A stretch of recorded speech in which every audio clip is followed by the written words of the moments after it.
Today, we'll be fitting Flappy Bird onto a QR code, and I don't mean a link to the game, but rather the whole game itself, assets and everything. But first off, why am I making this video?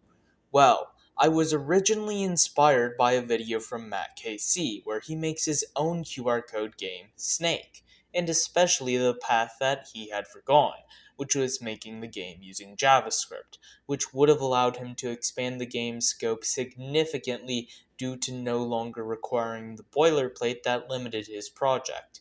The goal of this video is to explore that other path and what would have happened if he did take it and use JavaScript.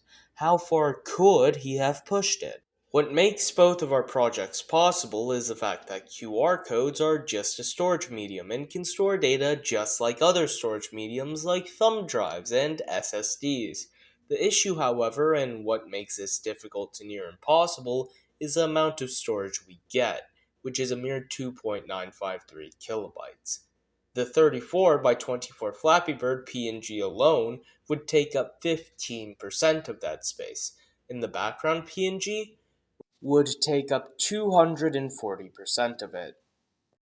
Also, since this is where we're making the major implementation choice of using JavaScript instead, let's set a ground rule. This should be able to run on all platforms, no previously installed apps other than a QR code scanner and browser required. Now, here it seems we've hit the first major roadblock. Executing some random and arbitrary code from a QR code sounds like the sort of thing that would be a security hazard to say the least. Well, we have a bypass for that. You see, many browsers support a different type of URL, a URL that can contain HTML and JavaScript directly within itself, aka the data text HTML tag, allowing for JavaScript execution as long as the user willingly pastes the contents of the URL into the address bar, since most camera apps aren't too keen on doing that themselves for some reason. And don't worry, this isn't a security issue just as clicking on an unknown URL isn't one, since it's just like any other site, except the entire site is contained within the URL itself. By using this unique type of URL, we can quickly code up and execute our first Hello World application, which we can then store on a QR code and run from anywhere. Rendering can be handled by using the browser's Canvas API, which allows for the drawing of basic primitives like triangles, rectangles, and ellipses.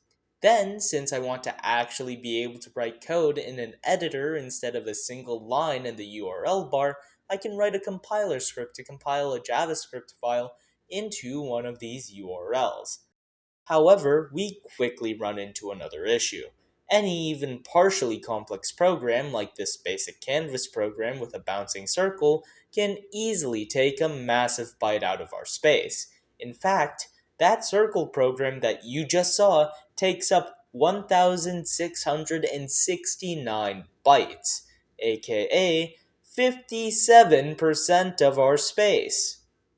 The solution to this can be seen in the code itself, and more specifically in all the variable and function names, as well as empty space that can be seen in the end result, which show that we can cut down on the size by using something that JavaScript devs and scripting language devs are all too familiar with: minimization.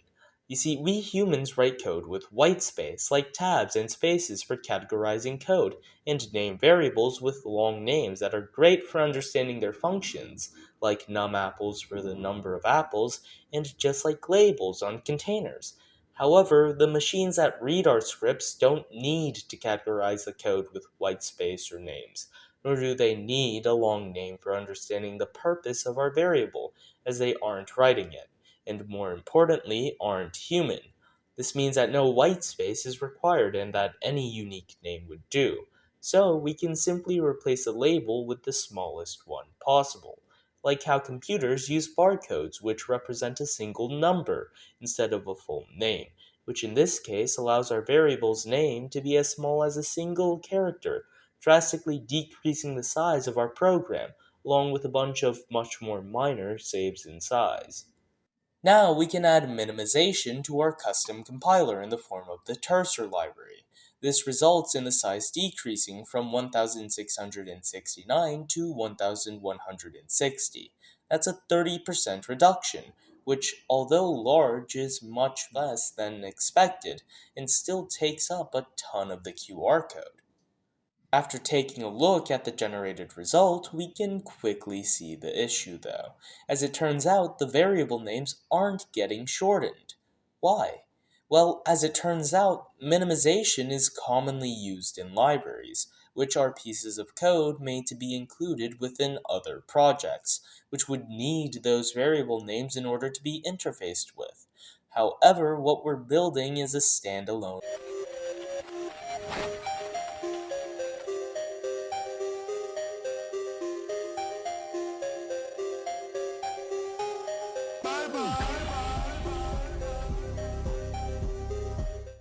application. So we can disable that setting, resulting in our final size of 806 bytes, a 52% reduction in size, and good enough for us to finally start building Flappy Bird. Since the assets are going to be the most difficult part to fit, let's start with that first. We can now begin with the background. As stated previously, the background PNG would take up 240% of the space we have, and that's with the compression that PNGs provide. However, if we take a look at the image itself, we can see some patterns in the sky, clouds, bushes, and buildings that make up the image. Distinct patterns that should be easily replicable by an algorithm to recreate the image from the ground up, and in a way that takes less space than what the image itself would take. You more than likely have seen this concept before, since it's used everywhere and is actually the same concept used for Minecraft terrain generation. The generation of good looking terrain from a small algorithm and seed, although of course much simpler. We start with an off-screen canvas that isn't directly shown to the user, with 1/3 the resolution of the main canvas, to draw the background on so that it looks pixelated. After painting the background blue, we then start with the clouds, which, as we can see in the background image, appear to be made out of multiple circles, which each have random and varying heights.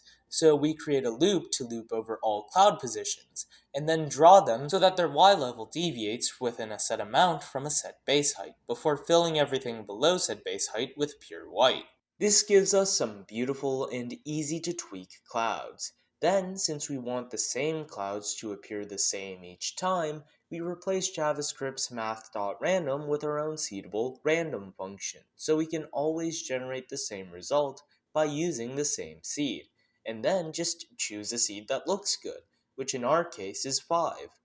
Then we can do the same thing but in multiple layers and deviating each layer horizontally instead for the bushes. Finally, we loop over all building positions and draw the same building at all of them before drawing the ground to get our final background.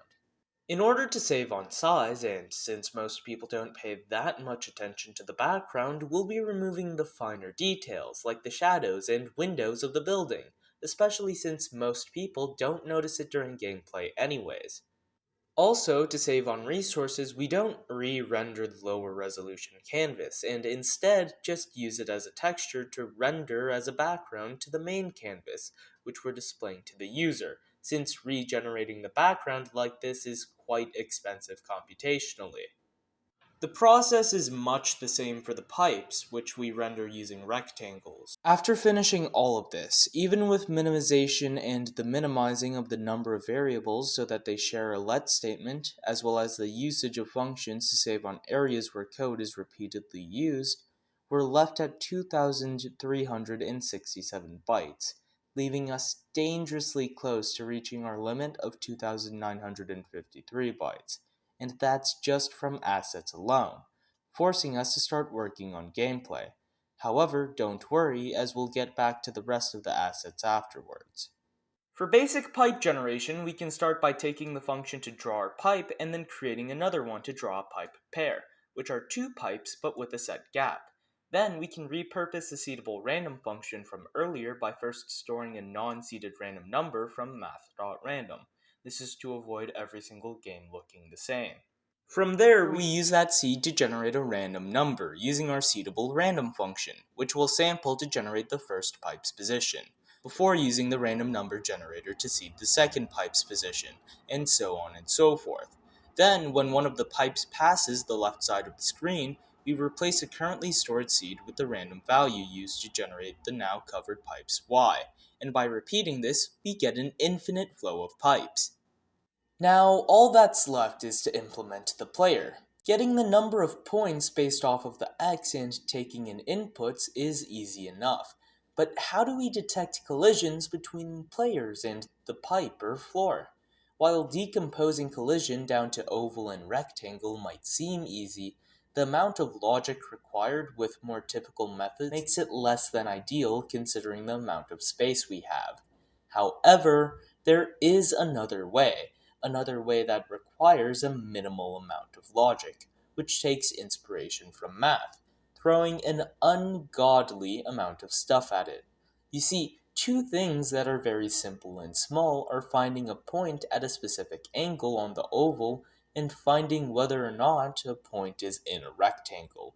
Theoretically, we could represent the oval as an infinite number of points, although of course we aren't actually going to do that since computers can't calculate infinity.